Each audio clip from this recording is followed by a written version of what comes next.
Bonjour. La fois précédente, je vous avais présenté ce que j'entendais faire sur le plan politique. Cette fois-ci, je vais vous présenter ce que j'entends faire sur le plan économique.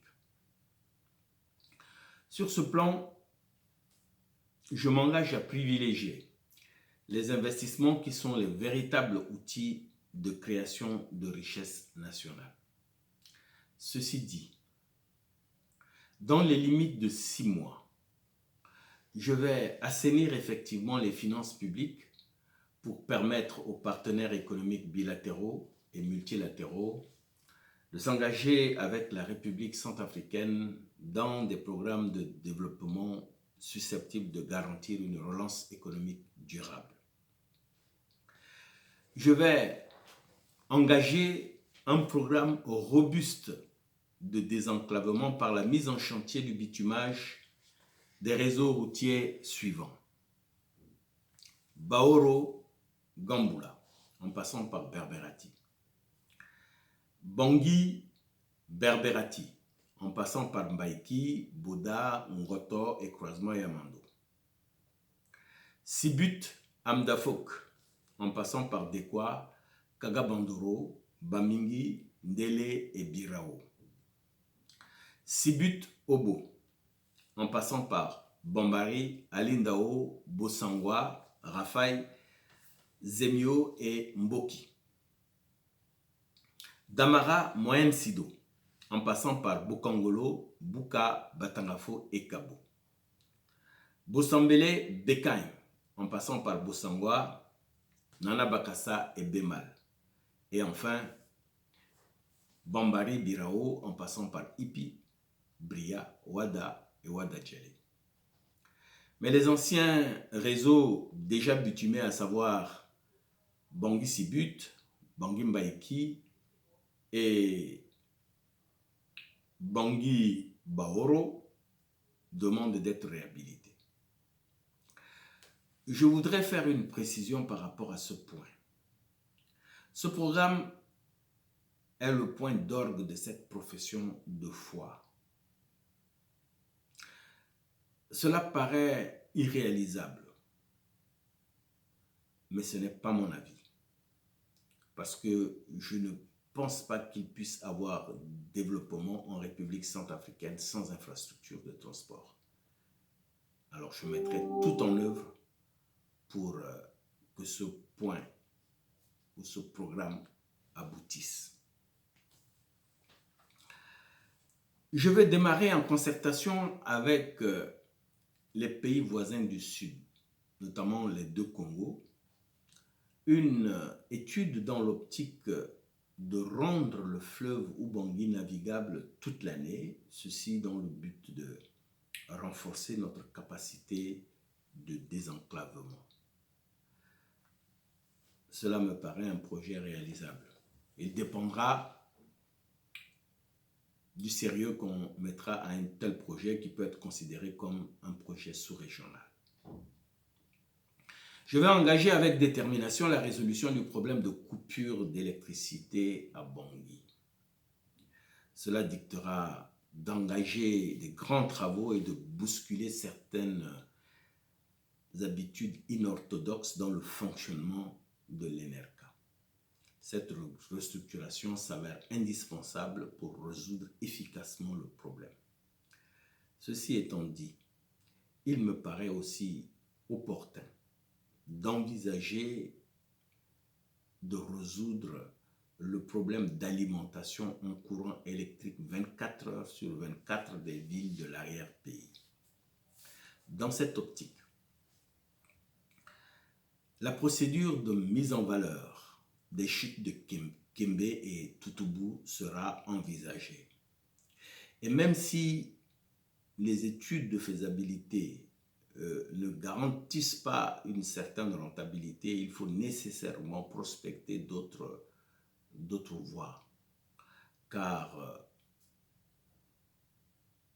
ces villes ne peuvent pas effectivement jouer leur rôle de pôle de relais économique s'ils sont exemptés du courant électrique. Il faut donc en faire l'objet d'une politique énergique. Je vais lancer des recherches sur les énergies renouvelables, notamment le solaire et l'éolien. Ceci dans le but non seulement de couvrir à terme l'ensemble du pays en courant électrique, mais aussi pour réduire progressivement la dépendance du pays aux sources d'énergie fossiles. Pour cela, un haut commissariat chargé des énergies renouvelables sera créé et rattaché soit à la présidence, soit à la primature pour suivre ce programme. Mais aussi une filière scientifique sur les énergies renouvelables sera créée à l'université pour la formation des cadres de conception ainsi que les techniciens de maintenance de cette technologie. Je vais revoir le plan directeur de toutes les grandes villes du pays afin de définir une politique ambitieuse d'urbanisation pour faire rentrer le pays dans l'ère de la modernité. Vous avez bien suivi, il y a des grands travaux qui sont mis en perspective. La construction des routes, la construction des ouvrages d'art, la réalisation des barrages hydroélectriques, l'urbanisation des grandes villes. Tous ces travaux entraîneront une consommation exponentielle du ciment. Et la République centrafricaine ne peut pas envisager de réaliser ces travaux à des coûts raisonnables si elle devrait être tributaire de l'exportation, de l'importation du ciment. C'est pour cette raison que cette cimenterie qui tarde à voir le jour depuis très longtemps doit devenir une réalité en République centrafricaine. C'est un passage obligé. Je vais restaurer Socatel ainsi que le service postal national dans l'esprit de faire de ces deux services-là des prestataires de services publics sur lesquels l'État peut compter. L'agriculture sera axée en priorité sur les produits vivriers pour lesquels le futur gouvernement s'engagera à trouver marché d'écoulement afin de permettre aux paysans de vivre normalement du fruit de leur travail. Je vais redynamiser la culture du coton en développant de nouvelles filières en dehors des fibres d'exportation. Et ceci dit, il faut réintroduire une ou plusieurs industries de fabrication de produits finis en coton. Les pagnes, les draps, les toiles de t-shirts, les bandes et les compresses médicales doivent être fabriqués dans le pays. C'est un minimum pour un pays producteur de coton. Mais les fibres de moins bonne qualité pour la filière textile peuvent être utilisées pour la production des matériaux d'isolation, par exemple, donc pour le secteur du bâtiment. Aussi, les graines de coton. Une fois qu'on aura sélectionné ce dont on a besoin pour les semis, le reste doit être transformé en huile de cuisine ou d'industrie ou d'autre nature, et le tourteau résultant des transformations de ces graines doivent servir de fourrage pour le bétail. Je vais réorganiser la filière cacao et café en étudiant avec les pays de la sous-région une politique commune de collecte, d'industrialisation et de commercialisation de ces produits afin de faire bénéficier au secteur les valeurs ajoutées. Je vais lancer et réorganiser le secteur de l'élevage national dans un esprit de garantir une réelle autonomie nationale en matière de cheptel. Ceci pour avoir une autonomie nationale en matière de viande bovine, caprine, porcine et volaillère, mais aussi pour envisager l'exportation de ces produits-là. Pour cela, il faut créer les conditions pour que le secteur d'élevage évite le gâchis d'exportation du bétail sur pied qui n'est pas générateur de valeur ajoutée. Ceci dit, des abattoirs frigorifiques seront construits dans toutes les grandes villes et Bangui sera doté de 2 abattoirs supplémentaires, dont un au PK12. Je vais encourager les Centrafricains par des mesures incitatives à la création de petites et moyennes entreprises, petites et moyennes industries, afin d'élargir la base du secteur privé qui est créatrice d'emplois et de richesses. Moi-même, je suis un ancien opérateur économique et je connais les difficultés que les Centrafricains ont à travailler dans ce secteur. Je saurais trouver les solutions idoines pour les y accompagner. Je vais revisiter les recommandations des États généraux des mines et des forêts pour les mettre au goût du jour, afin de les mettre en application effectivement pour permettre à ce secteur-là de continuer à exercer sa mission de poumon économique du pays dans un esprit de développement durable et de création de valeur ajoutée. Je vais orienter la filière bois vers des produits finis. Aucun bois ne doit plus sortir du pays sous forme de grumes. Les sociétés d'exploitation forestière existantes doivent s'arranger pour s'adapter à ces nouvelles exigences. Ceci dit, des manufactures de produits dérivés de bois tels que les agglomérés de bois, la laine de bois, les pâtes à papier doivent être introduites dans le secteur. Je vais restructurer et réorganiser les parcs cynégétiques et les zones d'attraction touristique pour redynamiser le secteur du tourisme.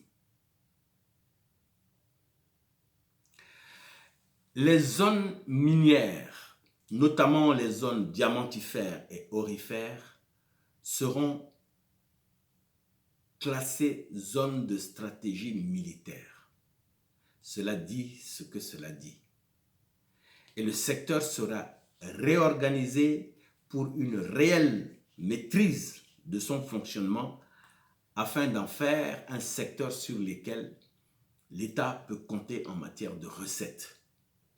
Il faudra nécessairement introduire une ou plusieurs tailleries de diamants afin d'éviter de commercialiser le diamant à l'état brut, non producteur de valeur ajoutée comme il est le cas aujourd'hui.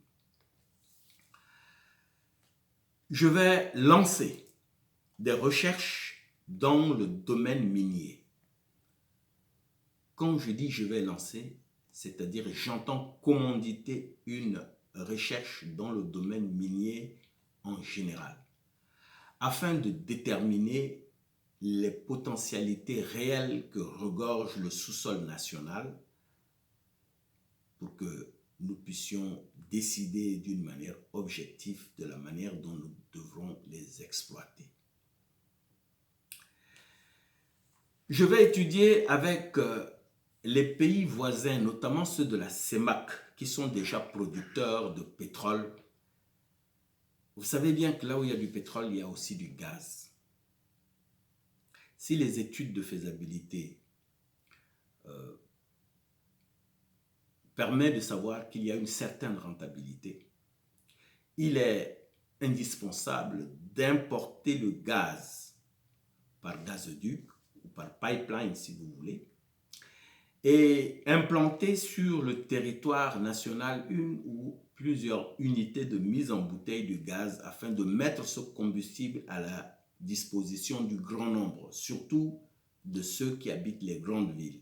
Ceci dans le but de baisser la tension sur le bois comme combustible domestique qui est la source de la déforestation du pays.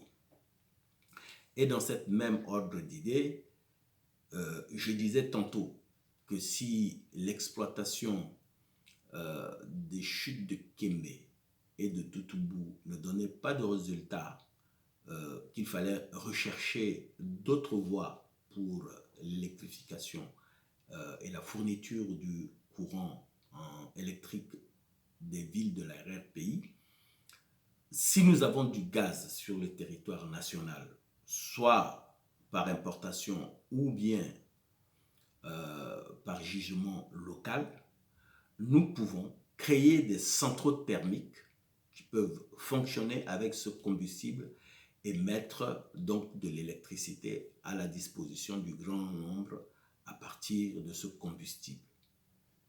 Aussi, les industries de production de matériaux de construction, les briqueteries qui fabriquent aussi des tuiles peuvent utiliser ce combustible pour éviter d'encourager la consommation du bois dans leur four qui est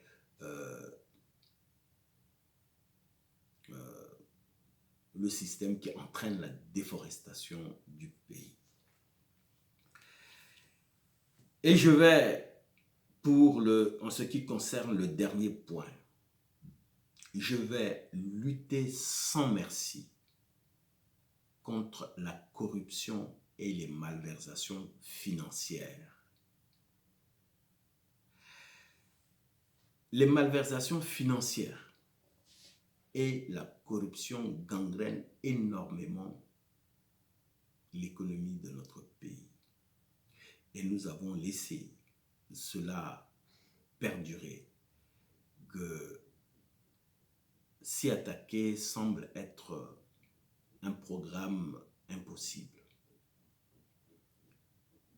Les malversations financières et la corruption seront érigées en crimes économiques. Je travaillerai avec les autres institutions pour circonscrire le cadre dans lequel ce problème doit être traité. Et ceux qui seront jugés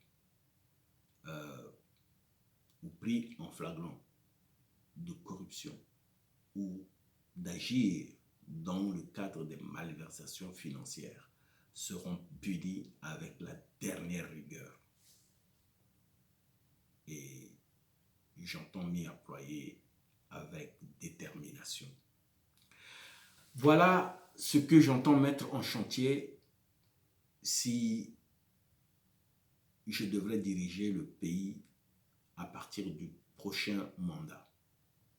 Voilà ce que j'entends faire sur le plan économique, en sachant qu'il y a bien d'autres secteurs qui doivent être abordés.